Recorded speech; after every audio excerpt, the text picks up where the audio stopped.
lot of people that I talk to in Uzbekistan about the human rights situation and about the involvement of international organizations and about the rights groups that want to do work in Uzbekistan, they say, well, you know, we know that Human Rights Watch is a very important organization. We want it to be here. But they question your mission.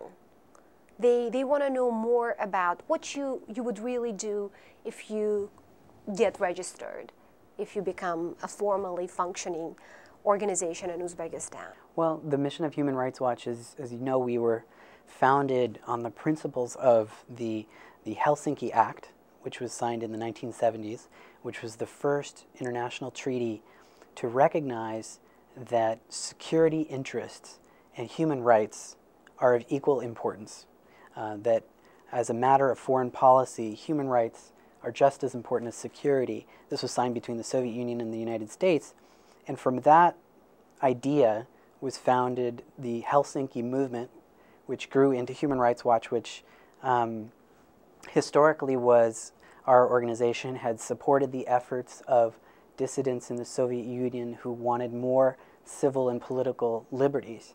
And gradually we grew into an organization that promoted the observance of international human rights norms across the board: civil rights, political rights, social and economic rights. And our mission in Uzbekistan is really similar to our mission in all the 90 countries across the world that we've worked in, which is to study, to research, and advocate on compliance with international human rights law, to look at the international obligations that Uzbekistan has signed and measure the behavior of the government up against those obligations. And you know, our mission in Uzbekistan has really been long-standing. We've had an office there since 1996, which is now in danger. We've had, as you know, many international organizations were forced to leave Uzbekistan or were liquidated in the aftermath of Andijan. And we really feel that having an office in Tashkent was a really important part of our work, because our work is so based on field, being in the field, having contact both with the government and with the population. So we've been in Uzbekistan for a long time, and 14 years, going on our 15th year, but we've experienced incredible difficulties which I think are very indicative of the problems with the human rights situation in Uzbekistan. So for those who feel like you're in bed with the U.S. government, you would say what? Well, we're an international, non-partisan organization. We're not an American organization. We receive no government funding, not from any government, not from the U.S. government, any European government, or any government. So we're an independent voice, and that's what has allowed us to be a watchdog. Where does the funding come from?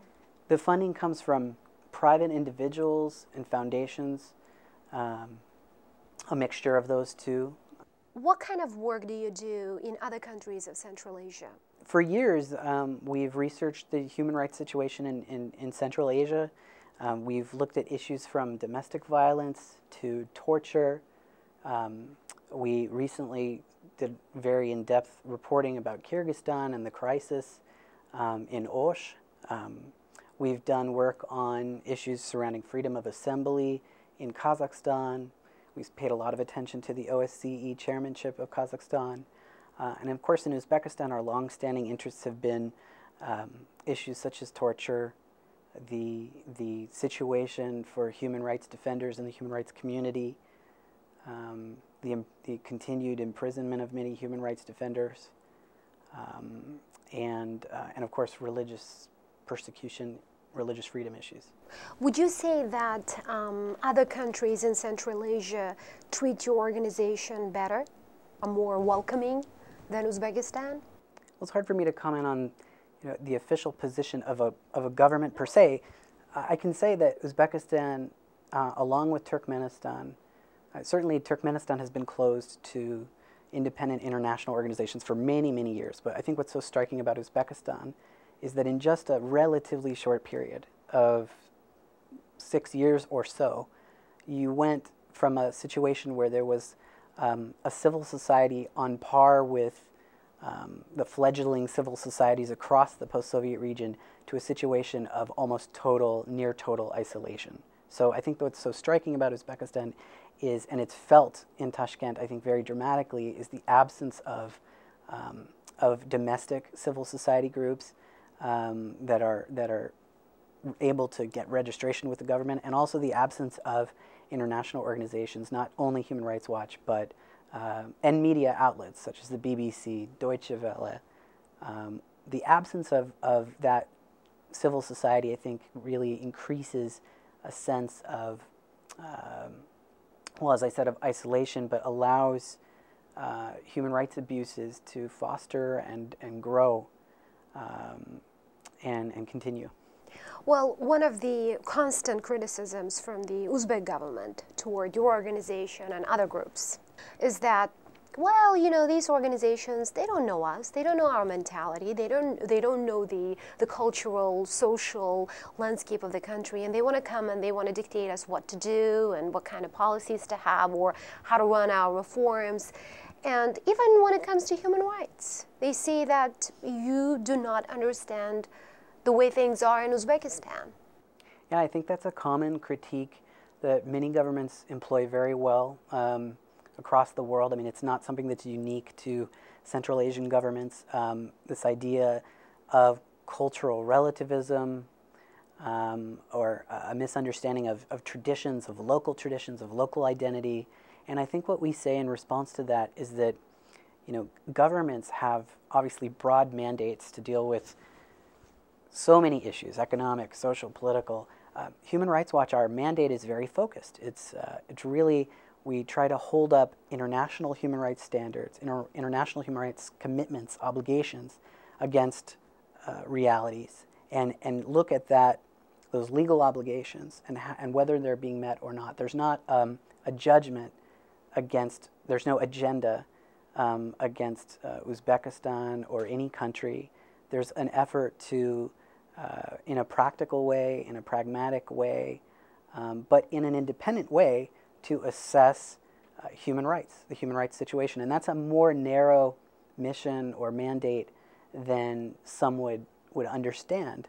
And that often subjects us to this kind of this cultural criticism argument. But I think, quite frankly, I think that argument is very convenient to use, and it is used especially well in governments and regimes where there's a poor human rights record. So it's often used to deflect criticism about human rights. And I think there needs to be a reality check when those statements are made. There needs to be, especially from Western governments and all defenders of human rights, there needs to be criticism when it is warranted. There needs to be engagement with local traditions, understanding of local customs, respect for local culture, but that also needs to be combined with an ability to openly evaluate and independently evaluate human rights, which are universal standards, which are enshrined in international commitments, which are absolutely non-negotiable and are universal. Like torture is a torture, no matter what culture we're talking about, right? There's probably no norm in international law which is more completely established by every country that this is prohibited. And so this is an issue that's absolutely, again, that's a non-negotiable type question. And I don't think that invades in the area of cultural understanding. That's, no matter what culture you're in, torture is wrong. It's a black and white issue. You were denied the accreditation at the end of 2010. What was the explanation from the Uzbek government to saying no to you? It's very linked to what we were just discussing. Well, I should start by saying that what happened with me personally is not about me. It's in one sense, it's a part of a long-standing effort to exclude Human Rights Watch from Uzbekistan, but it's also, again, it's linked to a larger pattern of, unfortunately, closing the space for independent forms of expression in Uzbekistan, which is so important. So what occurred in my case, I think, is simply symptomatic of a larger trend. I received a letter on December 24th at 4 p.m., so on Christmas Eve, that I was deemed to not have experience working in the region. And this was very similar to a letter received by my own predecessor 2 years before that, who also was told that he didn't understand Uzbek culture and traditions, despite the fact that both of us know the region well. I worked in the former Soviet Union for many years. And it was also stated in the letter that Human Rights Watch had a practice of ignoring the law in Uzbekistan, but it wasn't actually stated what law was violated or allegedly broken. And so, unfortunately, it appeared to fit very well into a long pattern of excluding, of trying to keep out independent voices from Uzbekistan. And it's a real tragedy, I think, for not so much for us as it is for the very abandoned and isolated civil society that exists in Uzbekistan today. The U.S. government has been supportive of you trying to work there, haven't they? I mean, both State Department and Pentagon. I think the U.S. government and EU member states have both been supportive. I think there's also a question, though, of, and again, this is not only on the issue of Human Rights Watch, but human rights in general. There needs to be a stronger voice coming from the U.S. government and from the EU, and a unified, coordinated message from the EU and the United States that will recognize that there's been very little to no progress on issues such as this, civil society, and other human rights issues in the last few years, many years now. There is support for human rights, but there needs to be, along with the increased engagement and cooperation that the West is engaging in with Uzbekistan, there needs to be a stronger message about human rights and how central human rights are to the relationship. What are some concrete steps that could be taken now to show the government of Uzbekistan from here, from the Obama administration? Well, and again, we recognize that there are other interests involved in a bilateral relationship than only human rights. And it's commonly referred to as the human dimension. Security interests, energy interests, counterterrorism, economic and trade, and human dimension. And simply, I think the message should be, both in actions and in words, that human rights are of equal importance to these other areas, and that the stability of the region, the success of the region, the democracy of Uzbekistan is only possible with a firm commitment to human rights. So I think specifically, there was a bright spot in 2010 when I was in Tashkent.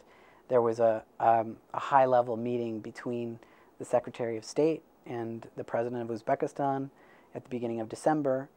And before the Secretary arrived to Uzbekistan, she made a public statement that she would raise human rights, and specifically that she would raise with President Karimov the issue of imprisoned human rights defenders. And while I was there, on the eve of her visit, in fact, one human rights defender was released. His name is Farhad Mukhtarov, and this was a person whose life was changed because a high-level U.S. official put the issue on the map, made it public. There was a recognition that there hasn't been progress on this issue, and there needs to be. And it showed, that experience showed that you can still have a successful bilateral relationship, you can still have negotiations on a broad range of subjects while still publicly recognizing the human rights problems and the need for progress. And it can lead to the release of individuals that should never have been convicted and should be freed. And it can lead to actual improvements. So our position is that engagement is important, engagement is integral to the relationship, but engagement has to come with a human rights policy, a real human rights strategy that recognizes that there cannot be a closer relationship, there cannot be a successful relationship unless you see progress in specific human rights areas. What are the lessons, I guess, from Egypt to Central Asia, even though we understand that these are different parts of the world, different dynamics, but there are parallels that we can draw. Obviously, the situation in the Middle East and North Africa is evolving rapidly every day. But I think there is one very important lesson for the West, of course, which is that this is a very good time to rethink our strategy, the relationship to autocracies, to dictatorial regimes where there are very little political and civil rights. What are the consequences of years and decades of repression, both for the people of those countries and for how the West is viewed, and how the West will be positioned to work with the new structures that emerge in those countries. I think Egypt, no one could have predicted what happened. I think it shows that where there is a lack of political rights and civil rights, that inherently that renders a government fragile and brittle. I think it shows that regimes that are not free and fair, where human rights are not respected, are inherently unstable. And both from a kind of moral perspective and a human rights perspective, but also from a more instrumental or geopolitical viewpoint, I think the West needs to recognize that human rights has to be at the center of every conversation, has to be at the center of the approach to Uzbekistan. There needs to be space for free and open expression. The president of Uzbekistan actually gave a speech on this topic on November 12th, where I believe the speech covered issues such as the need for more political pluralism, the need for a genuine civil society, the need for mass media. And that's all important, but I believe just within days of that speech, there was an attempt by one lawyer to found a new political movement, and he was immediately detained and fined. There were also activists that also took those words literally and came out and dared to stage a very tiny demonstration asking for more political freedoms. And they were immediately within a very short period of time were arrested and also fined. So there needs to be, if there is going to be a narrative or a mantra of liberalization from the Uzbek government, then it needs to make good on those deeds. There should be a protection of basic human rights. It's a very, that should be, that's not only an international obligation, but it's also good policy. It's also a smart policy for smart governance. Thank you. Thank you so much. Thank you for having me.